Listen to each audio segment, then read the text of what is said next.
बिस्मिल्लाहिर्रहमानिर्रहीम। अस्सलाम वालेकुम dear students of second year class. आज हम चैप्टर नंबर 3 को मुकम्मल करने के बाद चैप्टर नंबर 4 का आगाज़ करने जा रहे हैं। ये चैप्टर जो है इसमें पाकिस्तान में दस्तूर साजी और इन हवालों से तज़किरा होगा और इसका इख्तिताम आगे फिर खुतबा हिज्जतुल विदा इंसानी हकूक़ का चार्टर जो था पहला चार्टर, और उसके बाद अक़वाम मुत्तहिदा ने जो इंसानी हकूक़ का चार्टर बनाया उसके ऊपर जाकर ये ख़त्म होगा। तो इस सबक की जो आगाज़ है और इसका पहले टॉपिक जो है कानून साजी की जब भी बात की जाती है तो हम सबसे पहले पाकिस्तान के क़याम की तरफ जाते हैं और पाकिस्तान के क़याम के बाद का जो पहला वाक़या था उसकी तरफ बढ़ते हैं। वहीं हमारे ज़हन में आता है करारदाद मकासिद। अब यहाँ पर बात आती है कि करारदाद मकासिद थी क्या। ये करारदाद मकासिद की ऑब्जेक्टिव रेजोल्यूशन जिसको कहा जाता है।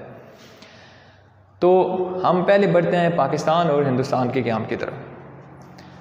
1947 में 15 अगस्त तक तो 2 आज़ाद रियासतें बनी थीं, उसमें एक पाकिस्तान और एक हिंदुस्तान थी।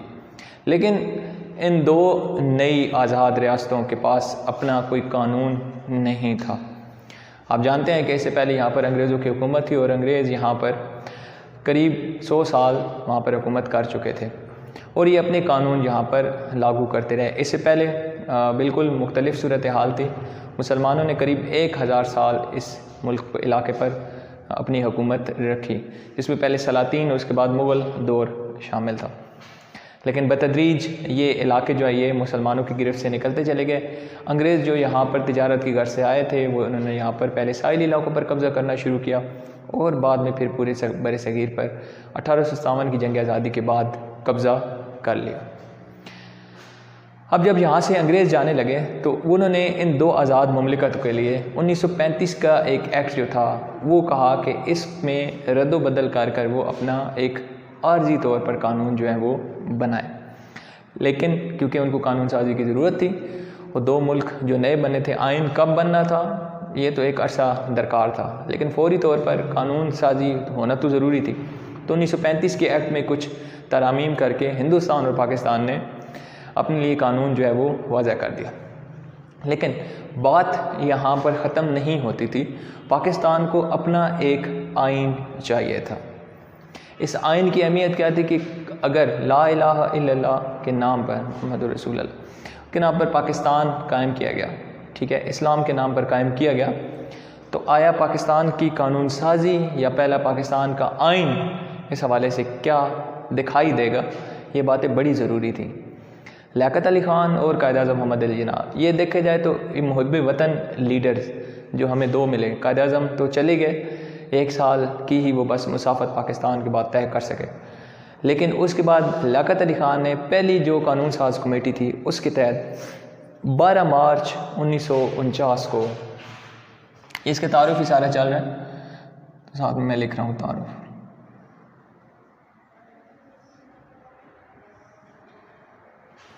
मार्च 1949 को लियाकत अली ख़ान ने पहली कानून साज असम्बली से करारदाद मकासिद जो है वो मंजूर करवाई और ये पहली कानून साज असम्बली जो थी उसे पास हुई और लियाकत अली ख़ान ने ये कदम जो है वो रखा। ये करारदाद क्यों इतनी अहम है? ये मकासिद की करारदाद थी। ये पाकिस्तान में जब भी कानून बनाया जाएगा, आइन दस्तूर बनाया जाएगा तो उसकी बुनियादें ये करारदाद मकासिद होगी। यहाँ पर वो बुनियादें फराहम कर दी कि इनका ध्यान रखना है जब भी पाकिस्तान में दस्तूर या आइन बनाया जाएगा, इन चीज़ों का ख्याल रखा जाएगा। इसलिए इसको क्योंकि वो मकसद के तहत बनाएगी कि आइंदा इन चीज़ों को जो भी कानून बनेगा तो उसके इस चीज़ को ध्यान में रख के सामने रख कर कानून बनाना है। तो ये मकासिद ही थे कि मकसद पूरा होगा जब वो आइन उसी तरीके से बनेगा। तो उसको हम करारदाद मकासिद कहते हैं। क्या कहते हैं? करारदाद मकासिद कहते हैं। करारदाद मकासिद, मैं तारीख लिख रहा हूँ,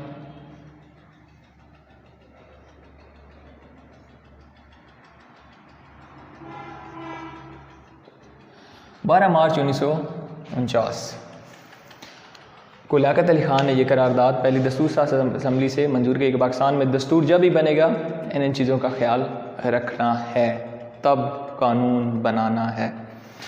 इस हवाले से जो पहली हेडिंग हमारे पास आ रही है वो है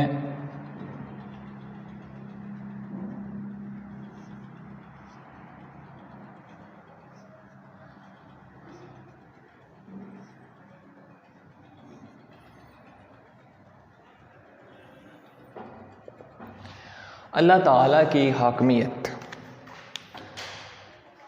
पाकिस्तान में जब भी कानून बनाया जाएगा अल्लाह ताला की हाकमियत को सामने रख कर बनाया जाएगा। क्यों? इस पूरी कायनात का खालिक व मालिक एक है, कोई चीज़ इसके इल्म से बाहर नहीं, हर चीज़ पर वो कादिर है। और सबसे बड़ा इक़्तिदार, सबसे आला इक़्तिदार वो अल्लाह ताला के पास है। ये अल्लाह ताला की अहमियत। और जब ये इक़्तिदार लोगों के पास आएगा, पाकिस्तान के जो मुंतखब नुमाइंदे होंगे, तो उनके पास ये इक़्तिदार जो अल्लाह ताला की तरफ से आएगा, तो ये एक अमानत है। क्या है? एक अमानत है। और वो इस अमानत को अल्लाह ताला की बताई हुई हदूद के अंदर रह कर इस्तेमाल करेंगे, उससे तजावुज़ नहीं करेंगे, अल्लाह के अहकामात की पाबंदी करेंगे। ये थी अल्लाह ताला की हाकमियत। जब भी कानून बनाना है इस चीज़ का ख्याल रखना है कि अल्लाह ताला सबसे बड़े हाकिम है। और इक़्तिदार आला किसका है? सबसे बड़ा सिर्फ़ अल्लाह ताला का है। और अवाम जो है, अवामी नुमाइंदे जो पाकिस्तान के होंगे, वो इस इक़्तिदार को अल्लाह ताला की मुकर्रर करदा हदूद के अंदर रह कर इस्तेमाल करेंगे, तजावुज़ नहीं करेंगे। हमारा आइन जब भी बना इस चीज़ का ख्याल रखना है। और बिल्कुल ऐसा हुआ कि हमारी जो तीनों आइन हमारे पास बने, ये करारदाद जो है ये इफ्तिताहिया के तौर पर वहाँ पर दर्ज की गई। यानी कि जो भी आइन बना उसके इफ्तिताह पे करारदाद मकासद को यानी कि इब्तदाइया के तौर पर शामिल किया गया। ये बहुत बड़ी बात है। 1973 के आइन में भी ये इफ्तिताहिया के तौर पर शामिल थे। इसको बाकायदा तरमीम करके 1985 में 1973 के आइन का मुकम्मल बाज़ाब्ता हिस्सा फिर बना दिया गया। तो पहली बात आपको समझ आ गई कि हाकमियत सिर्फ अल्लाह ताला की है। और यहाँ के जो लोग हैं जो कि अवाम के नुमाइंदे होंगे, जो हाकिमुल वक्त होंगे, वो अल्लाह ताला की बताई हुई हदूद के अंदर रह कर अपने इस इक़्तिदार जो सौंपा गया उसका इस्तेमाल करेंगे, तजावुज़ नहीं करेंगे। इसके बाद हमारे पास हेडिंग आती है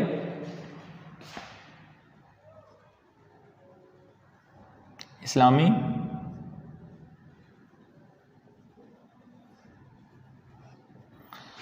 असूलों की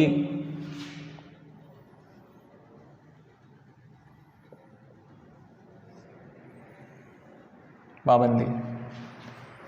कैसे मुमकिन था कि इस्लाम के नाम पर हासिल किए जाने वाले मुल्क में इस्लामी असूलों की पाबंदी ना कराई जाए? इस्लामी असूल जमहूरियत, मसावात, रवादारी, ठीक है, इंसाफ, ये चीज़ें बहुत ही अहमियत के हामिल हैं। और इस्लामी असूलों की पाबंदी कैसे कराई जाएगी? रियासत जो है वो अपने इख्तियारात का इस्तेमाल किस तरीके से करेगी?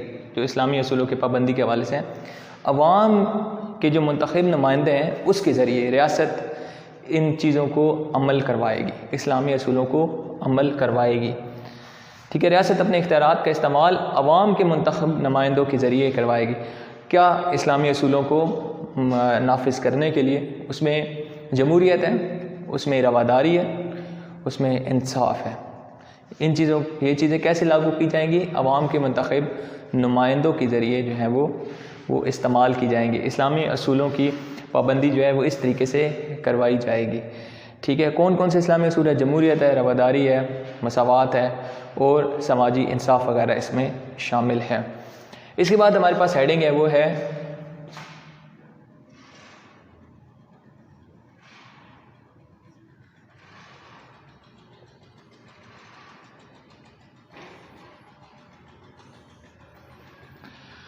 इस्लामी तर्ज़ हयात। हुकूमत इस चीज़ का बंदोबस्त करेगी। जैसे आपने देखा ना कि रियासत इस्लामी असूलों की पाबंदी कैसे करवाएगी? अपने मुंतखब नुमाइंदे जो अवाम ने मुंतखब किए हैं उनके ज़रिए। और इस्लामी असूल कौन कौन से हैं? जमहूरियत, इंसाफ, रवादारी, समाजी इंसाफ वगैरह। यहीं पर आगे हम बढ़ते हैं इस्लामी तर्ज हयात।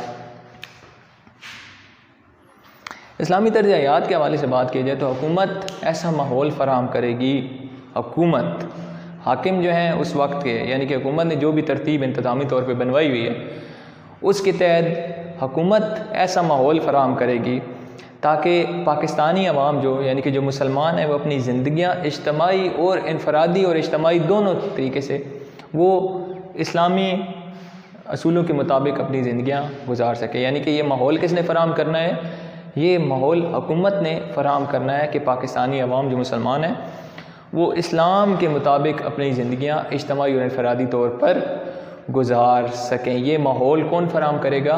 ये हुकूमत ने ऐसा माहौल फ़राहम करना है ताकि लोग राग़िब हों, दीन की तालीमात जो बताई गई हैं उनको नाफिज भी करें अपनी ज़िंदगियों पर, ना कि ये बात सिर्फ लिखी हुई हद तक रह जाए। और ये कितनी बड़ी बात है, इस्लामी तरीक़ा कि पूरा मुकम्मल ज़ाब्ता है हयात का, एक ज़िंदगी गुजारने का पूरा ज़ाब्ता इस्लाम देता है। तो ये पूरा ज़ाब्ता जो है इसको नाफिज अपनी ज़िंदगी पे करना, ये हुकूमत ने माहौल फ़राहम करना है। यह माहौल नहीं था जब हिंदुस्तान था, कितनी ही पाबंदियाँ थीं, मज़ाहिब के हवाले से, दीगर चीज़ों के हवाले से बहुत ज़्यादा पाबंदियाँ थीं। लेकिन जब आपको अलग मुल्क बन गया तो करारदादी में मकासद में इस बात को वाज़ह किया गया कि आइन कैसे बनाना है कि हुकूमत ने माहौल फ़राहम करना है ताकि पाकिस्तानी मुसलमान अवाम जो है वो अपनी ज़िंदगियाँ इस्लाम के मुताबिक गुजार सकें। इसके बाद हमारे पास हेडिंग है, वो है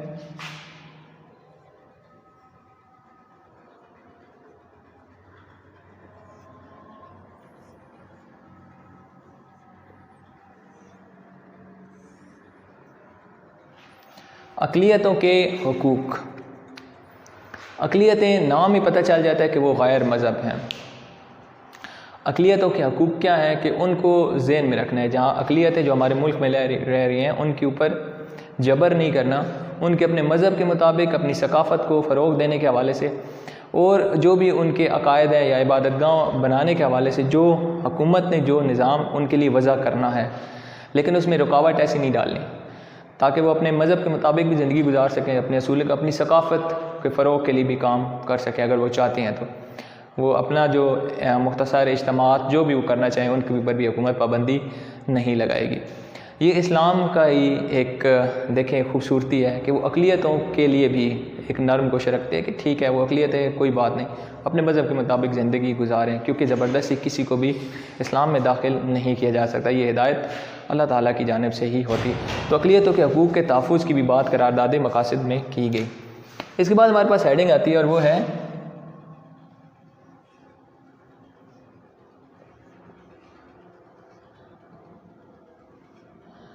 वफाकी निज़ाम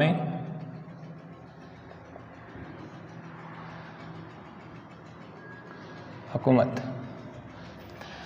कहा गया कि पाकिस्तान में वफाकी निज़ाम हुकूमत जो है वो राइज किया जाएगा। पाकिस्तान वफाक होगा और सूबों को अपनी हदूद के अंदर कुछ इख्तियारात होंगे जो वो यानी कि अपने सूबे के हद तक कुछ चीज़ों को लागू कर सकते हैं या किसी चीज़ को ख़त्म कर सकेंगे। बाकी पाकिस्तान एक वफाक होगा, एक हेडक्वार्टर, एक कैपिटल होगा जिससे वो तमाम सूबे जो है मुंसलिक होंगे और ज़्यादा जो इख्तियारात होंगे वफाक के पास होंगे, लेकिन सूबों के पास उनकी मुकर्रर हद के अंदर रहकर कुछ इख्तियारात उनको दिए जाएंगे। वफाकी निज़ाम हुकूमत के बाद हमारे पास हेडिंग है और वो है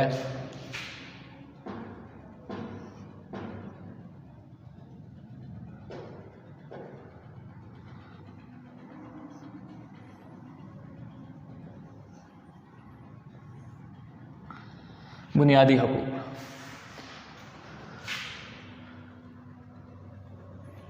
बुनियादी हकूक़ में तमाम पाकिस्तानी शामिल है, इसमें मज़हब और गैर मज़हब, किसी पसमानदा तबका, ये तमाम चीज़ इसमें नहीं है। बुनियादी हकूक़ क्या हैं? यानी कि वो चीज़ें जो हर शहरी को यसर होनी चाहिए हुकूमत की जानिब से, इनको हम कहते हैं बुनियादी हकूक़। यानी कि हम लोग हुकूमत को टैक्स देते हैं, पे करते हैं हर चीज़ पर जो ख़रीदते हैं, तो हुकूमत ने हमारे लिए यानी कि कुछ काम करने हैं जो बुनियादी ज़रूरतों के। तो ऐसी चीज़ जो है वो कहा गया कि एक तो यह है कि पसमानदा इलाकों की तरक्की की जाएगी, बुनियादी हकूक़ जो है वो आवाम के सल्ब नहीं किए जाएंगे, कोई कानून ऐसा नहीं बनाया जाएगा जो बुनियादी हकूक़ जो पाकिस्तानी अवाम के उनके ख़िलाफ़ हों। ठीक है, पाकिस्तानी शहरियों को आज़ादी दी जाएगी, आज़ादी राय की, तंजीम साजी वग़ैरह की उनको आज़ादी होगी, इज्तिमात वग़ैरह की। ठीक है, ये बुनियादी हक़ है। और दीगर बुनियादी हकूक़ भी हैं, जैसे बुनियादी ज़रूरियात ज़िंदगी हैं, उस हवाले से ये हुकूमत का काम है कि वो आवाम को फ़राहम करेगी, यानी कि सड़कें, स्कूल, सेहत के हवाले से हॉस्पिटल वग़ैरह और दीगर जो इंतज़ामी हवाले से जो चीज़ें हैं वो हुकूमत ने पाकिस्तानी शहरियों को फ़राहम करनी है। इसके अलावा जो शहरी हैं पाकिस्तान के, वो तंजीम साजी कर सकते हैं, वो अंजुमन साजी कर सकते हैं, वो इज्तिमात कर सकते हैं, अपनी राय का आज़ादाना इस्तेमाल जो है वो कर सकते हैं। बुनियादी हकूक़ के बाद है हमारे पास इसकी अहमियत।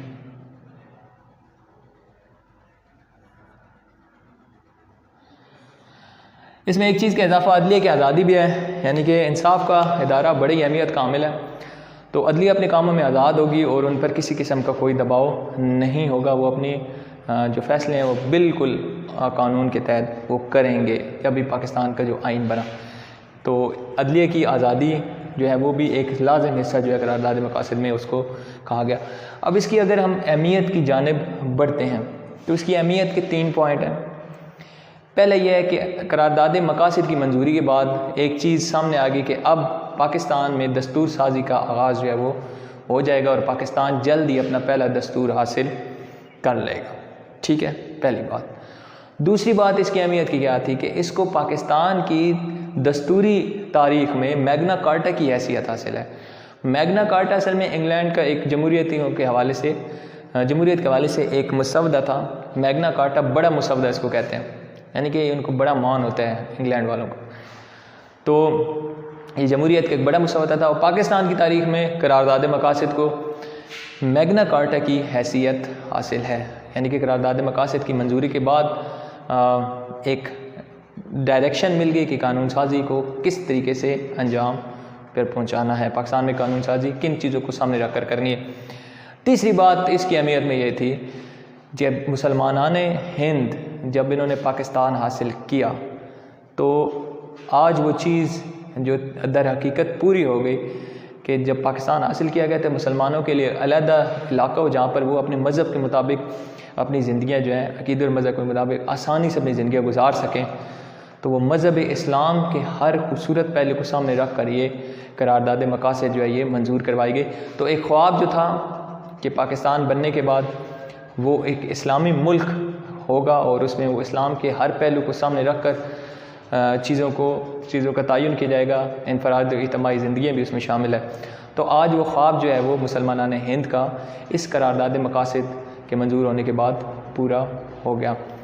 ये था आपका आज का टॉपिक। इसकी तारुफ की बात की तरफ चलते हैं कि पहली आइन साज कानून साज असम्बली से 12 मार्च 1949 को लियाकत अली ख़ान की तहरीक पर यह करारदाद जो है ये मंजूर की गई। इसने इसके जो मकासद थे कि जब भी कानून बनेगा तो इन चीज़ों का ख्याल रखना है, जब भी दस्तूर बनेगा पाकिस्तान का इन चीज़ों को ख़ास तौर पर ख्याल में रखना है। पहली बात, अल्लाह ताला की हकमियत हतमी है, सब का सब इक़्तिदार अल्लाह ताला के पास है। पाकिस्तानी जो अवामी नुमाइंदे होंगे उनके पास ये इख्तियार एक अमानत की सूरत में और वो अमानत को अमानत समझ कर हदूद में रह कर इन इख्तियारात का इस्तेमाल करेंगे, इससे तजावुज़ नहीं करेंगे। इस्लामी असूलों की पाबंदी की जाएगी और रियासत अपने इख्तियारात का इस्तेमाल किसके ज़रिए करेगी? अवाम ने जो मुंतखब नुमाइंदे किए हैं उनके ज़रिए। जमहूरियत, रवादारी, इंसाफ, मुसावात वग़ैरह ये इस्लामी असूल हैं, इनकी पाबंदी की जाएगी। इस्लामी तर्ज़ हयात यानी कि हुकूमत ऐसा माहौल फ़राहम करेगी, किसको? हुकूमत माहौल फ़राहम करेगी पाकिस्तान के मुसलमान शहरियों को कि वो अपनी इज्तिमाई और इंफरादी ज़िंदगी जो है वो इस्लामी असूलों के मुताबिक आसानी से गुजार सकें। अक़लियतों के हकूक़ का तहफ़्फ़ुज़ मुमकिन किया जाएगा। या जो पस्त तबके हैं, अक़लियतें नाम से ज़ाहिर है कि वो मुसलमान नहीं होगी, लेकिन इस्लाम का इशारा है कि वो अक़लियतों के हकूक़ का भी ख्याल रखता है। उनको अपने अक़ीदा मज़हब के मुताबिक इबादत में कोई रुकावट ना हो और वो अपनी इबादतगाहें कायम कर सके और अपने तंजीम वग़ैरह या अपने सकाफ़त के फ़रोग़ के लिए काम कर सकें। इसमें शामिल था वफाकी निज़ाम हुकूमत होगा और सूबे जो होंगे वो अपनी मुकर्रर हद के अंदर रहेंगे और उनको कुछ इख्तियारात होंगे जो अपनी सूबाई सतह पर उनका इस्तेमाल करके उसको लागू कर सकते हैं या किसी चीज़ को ख़त्म भी कर सकते हैं। बुनियादी हकूक़ जो हैं हर शहरी के वो बराबर होंगे और कोई कानून ऐसा नहीं बनेगा जो बुनियादी हकूक़ के ख़िलाफ़ हो। यानी कि बुनियादी हकूक़ में अगर हम देखें तो सहूलियात का मामला है, उसका भी ख्याल रखना है। कोई कानून ऐसा ना हो जो बुनियादी हकूक़ के ख़िलाफ़ हो। शहरी जो है पाकिस्तान के वो तंजीम साजी कर सकते हैं, वो इज्तिमात कर सकते हैं, अपनी राय का आज़ादी से इजहार कर सकते हैं। अदलिया के मैंने बताया अदलिया अपने कामों में आज़ाद होगी, उन पर किसी किस्म का दबाव नहीं होगा। अहमियत में बताया कि इसके बाद हमें पता चल गया कि अब दस्तूर का आगाज़, दस्तूर साजी का आगाज़ पाकिस्तान में हो जाएगा। मैग्ना कार्टा की इसको हैसियत हासिल है और ये हम कह सकते हैं कि इसने पाकिस्तान की तारीख़ में एक ऐसा यानी कि ये इसको इतनी बड़ी अहमियत हासिल है कि जिसके बाद कानून साजी का अमल जो है वो अपनी बेहतरीन डायरेक्शन में शुरू हुआ। और उसके बाद जो मुसलमान हिंद है जिन्होंने पाकिस्तान हासिल किया था कि मुसलमान ऐसी रियासत मिल जाए मुसलमानों को जहाँ पर वो इस्लामी असूलों के मुताबिक ज़िंदगियाँ गुजार सकें, तो करारदाद मकासद के मंजूर होने के बाद ये ख्वाब जो है ये पूरा हो गया। ये था हमारा आज का टॉपिक। अगले लेक्चर तक के लिए अल्लाह हाफ़िज़।